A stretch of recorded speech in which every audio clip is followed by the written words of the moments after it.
फ़ख्र हासिल है जामिअतुल क़ासिम दारुल उलूम इस्लामिया पर, और फ़ख्र हासिल है हज़रत रहमतुल्लाह अलैह के फैसले पर सब्र के साथ कि हज़रत ने देखा तालीम की जिम्मेदारी किसको सौंपूं, तो हज़रत मौलाना मुफ्ती अकील साहब को उन्होंने इंतखाब फरमाया।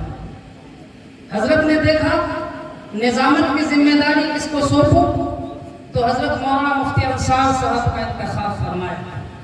हज़रत ने देखा कि इहतमाम की जिम्मेदारी किसको सौंपूं, तो अपने लख्ते जिगर, अपने नूर नज़र हज़रत मौलाना कारी ज़फ़र इक़बाल मदनी साहब को उन्होंने सौंपा।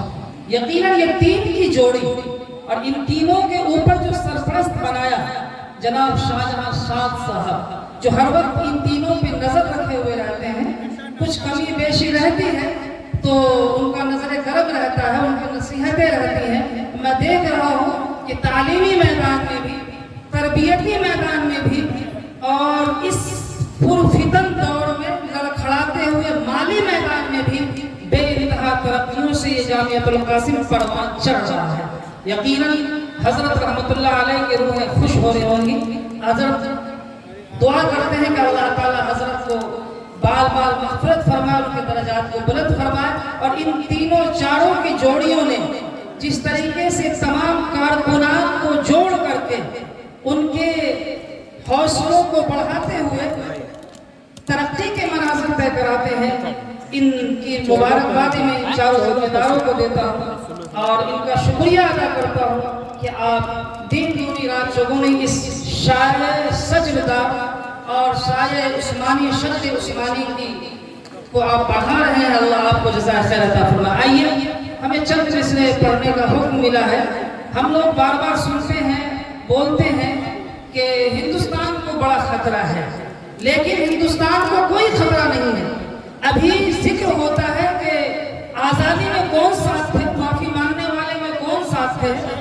जंग आज़ादी में तो हमारा नाम आता है तो सर चौड़ा हो जाता है, और जब माफ़ी मांगने वालों में किसी का नाम आता है तो हम शुक्र अदा करते हैं कि हमारे आबा व अजदाद माफ़ी मांगने वालों में से नहीं थे। आइए चंद शेर समाप्त करवाइए। जनाब फैसला इरशाद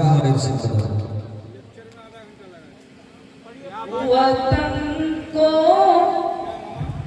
कुछ नहीं खतरा, निज़ामे ज़र को खतरा है।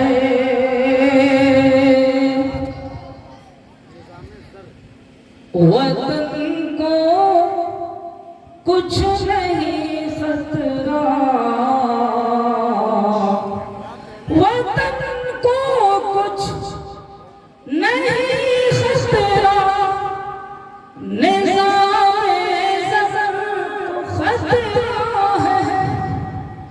वतन को कुछ नहीं खतरा, निज़ामे ज़र को खतरा है। हकीकत में जो लहज़न है, हकीकत में जो लहज़न है, उसी रहबर को खतरा है। वतन को कुछ नहीं खतरा, निज़ामे ज़र को खतरा है।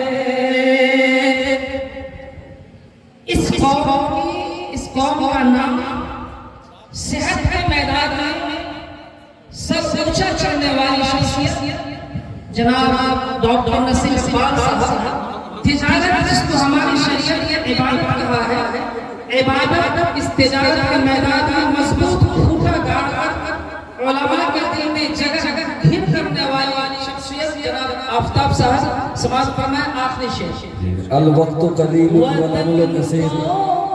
ताज़ा शेर ताज़ा। वतन को कुछ नहीं खतरा, निज़ामे ज़र को खतरा है।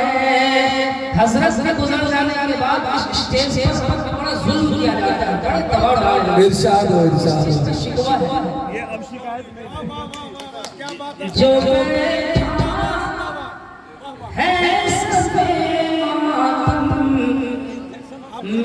बिछा के मर के जुल्मत पर।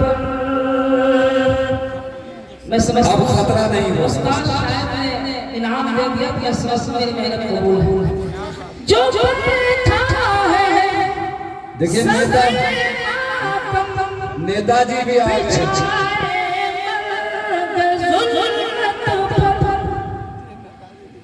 इस स्टेज से दुआएं मिल रही हैं जनाब नेताजी को।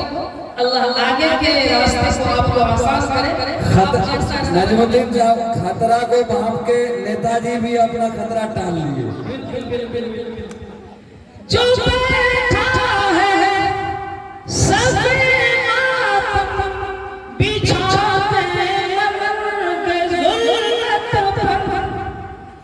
जो बैठा है सब मातम बिछा के ज़ुल्मत पर।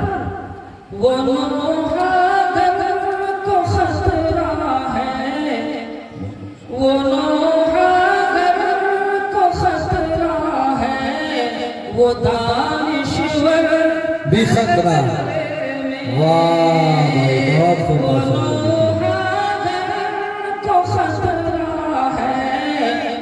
वो दानिश्वर है खतरा है। झूठ क्यों बोले फरोगे मसलहत के नाम पर। पढ़वाना समझ।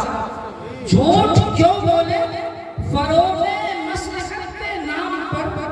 जिंदगी प्यारी सही लेकिन हमें मरना तो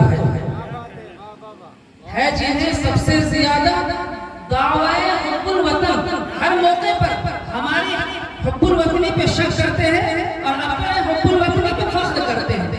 तो कहना है कि है जिन्हें सबसे ज्यादा दावाए हुब्बुल वतन आज उनकी वजह से हुब्बुल वतन उसवा को है। बहुत बहुत शुक्रिया इस इतने बड़े